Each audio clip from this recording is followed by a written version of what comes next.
Fala galera, eu sou o Alex da Staff Motors. Hoje vamos discutir um pouquinho uma coisa que o pessoal me pergunta bastante, que é a respeito de correção de dinamômetro. Então vamos lá, eu fiz primeiro um apanhado, eu vou até deixar para vocês as primeiras páginas das duas normas, que são as duas normas utilizadas, que uma é a J1349, que é uma SAE, e a outra é uma NBR 1585, que essa é uma norma brasileira, a BNT. Então eu fiz alguns apanhados das normas para entender o que a gente poderia ou não utilizar num dinamômetro de rolo, né? Num dinamômetro que é o que a gente usa, de chassi normal. Então assim, essas normas falam alguma coisa a respeito de dinamômetro de chassi? Não, elas não falam nada a respeito de dinamômetro de chassi. Então, basicamente elas não englobam o seu uso num dinamômetro de rolos, né? Aí, a outra coisa, como elas definem a correção? Eu vou mostrar para vocês agora assim, o que está escrito na primeira parte delas, que a norma deve ser usada tanto para motores aspirados quanto para motores turbo.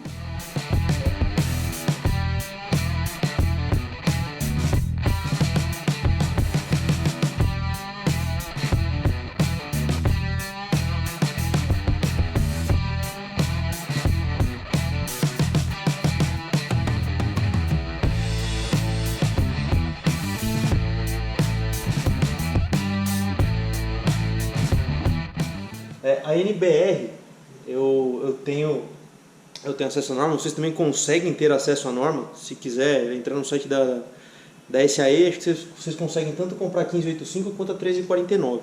Elas custam um pouco caro, por isso que eu não comprei a 1349. Mas a 1585 eu tinha, inclusive, por trabalhar com ela. Então você pega algumas coisas mais simples, as duas falam a mesma coisa. Na primeira folha dela, que a norma deve ser usada tanto para aspirado quanto para turbo.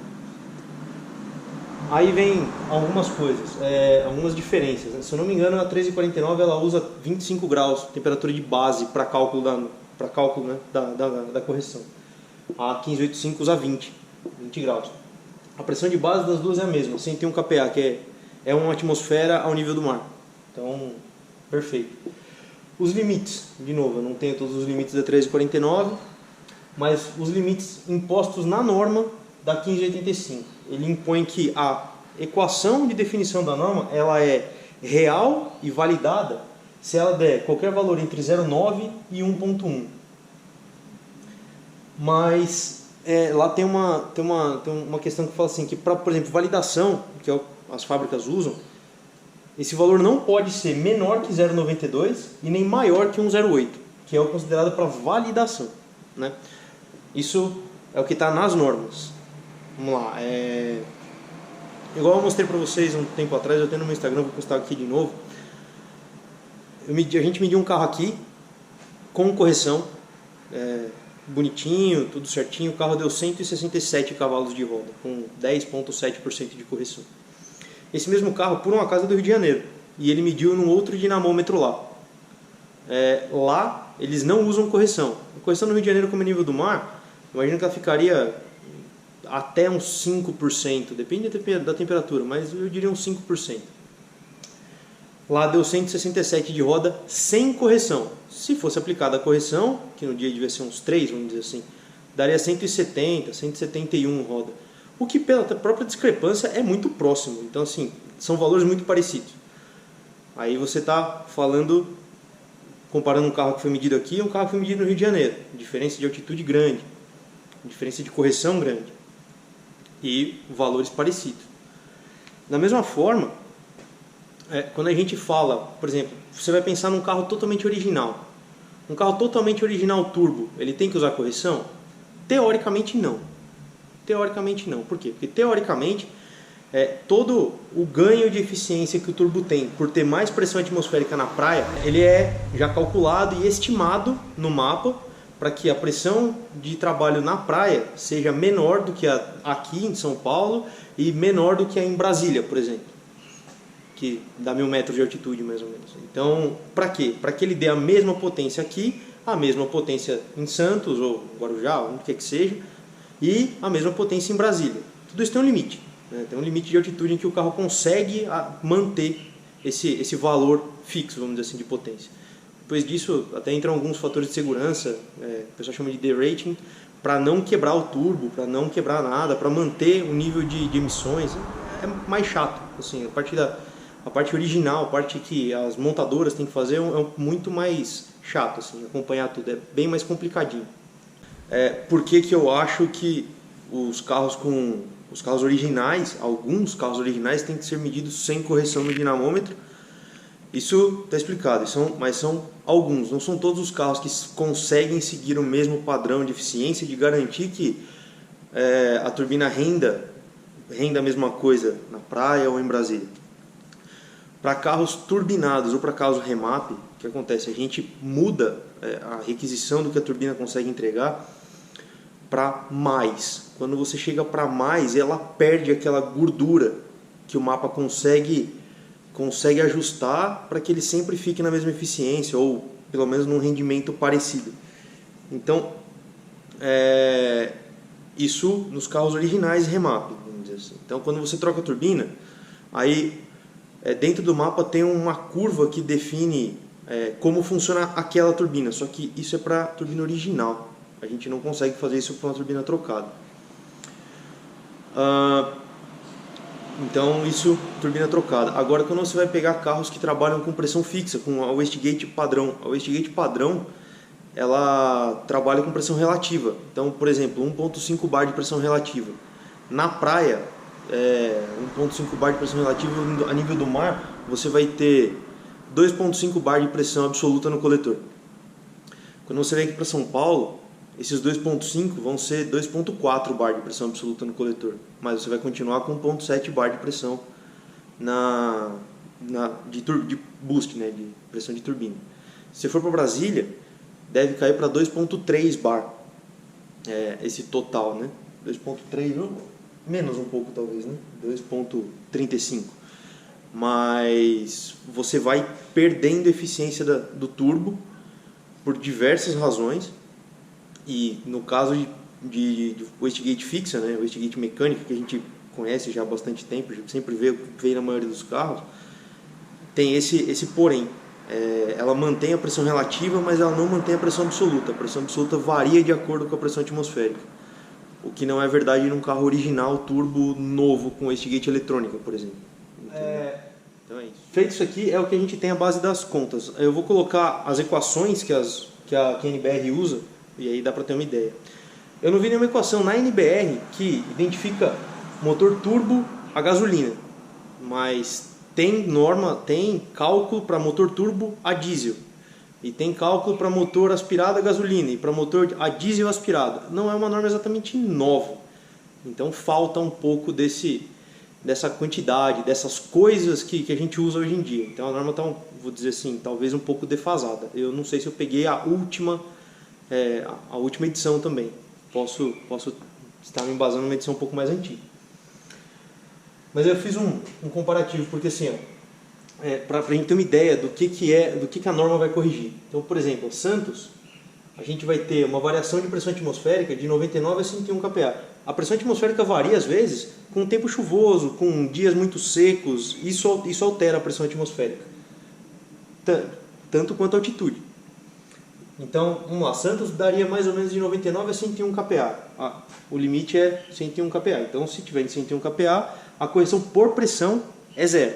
Aí você vai ter só a correção por temperatura e por umidade relativa. A umidade relativa é bem baixa essa correção. São Paulo, a gente trabalha a 730 metros, então dá entre 92 e 94 kPa. Não vai dar nada muito diferente disso. Brasília, 1000 metros, dá alguma coisa entre 87 e 89 kPa. Então, um kPa é 1 kPa, 101 kPa dá 1 bar, que é a pressão atmosférica a nível do mar. É uma atmosfera. Bom, visto isso, o que eu acho? Eu acho, aí sou eu achando, que é importante a gente usar a correção nos dinamômetros todos por um simples motivo.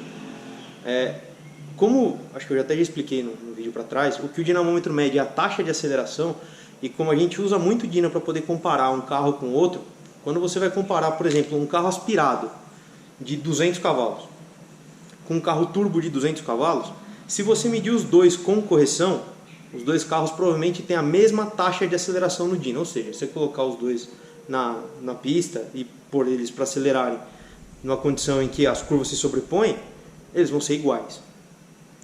Se você mede um carro turbo sem correção, porque lá está escrito que não se usa correção para carro turbo, e o carro aspirado com, você chega nos mesmos 200 cavalos.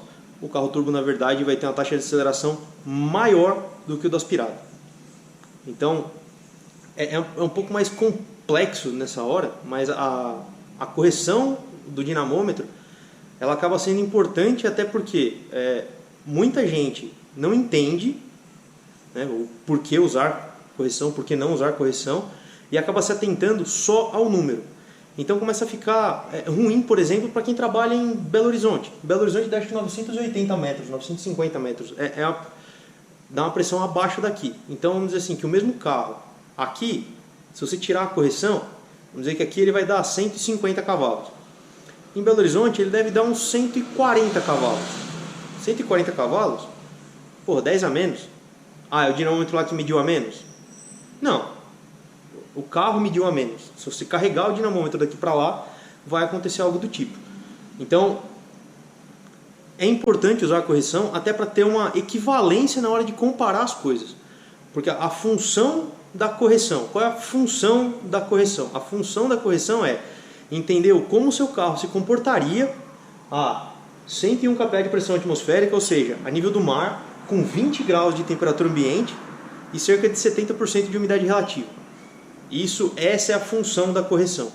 A função da correção não é achar que teu carro tem mais potência lá que aqui, ou menos aqui que lá. Então, é só entender isso. É só fazer momentaneamente transportar teu carro para a praia e entender o que ele mediria lá.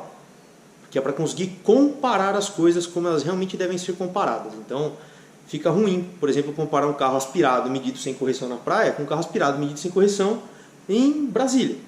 Fica ruim medir um carro turbo na praia, comparar com ele medido em Brasília, sem correção os dois.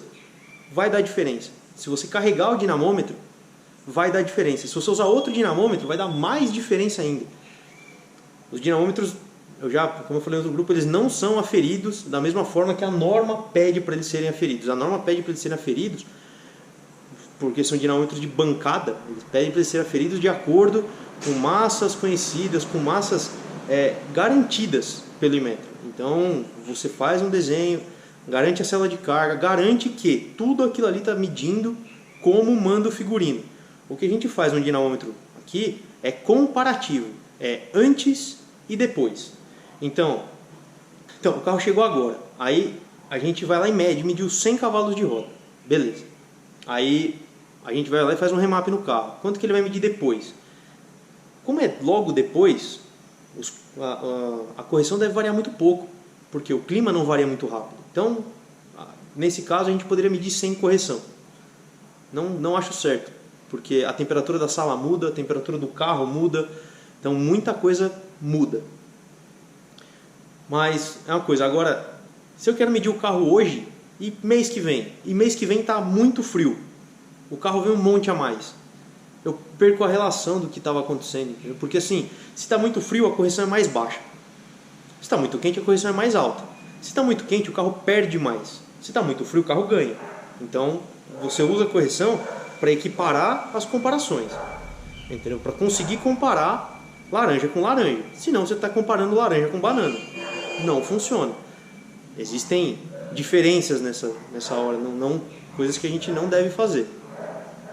Eu falei bastante, galera, até obrigado se chegaram até aqui, mas é isso. Então assim, correção é uma coisa que eu acho importante usar, uma porque está na norma que se usa para aspirado e para turbo, a outra é que é uma base para a gente conseguir fazer comparações entre lugares diferentes, dias diferentes. Essa é a maior função, entendeu?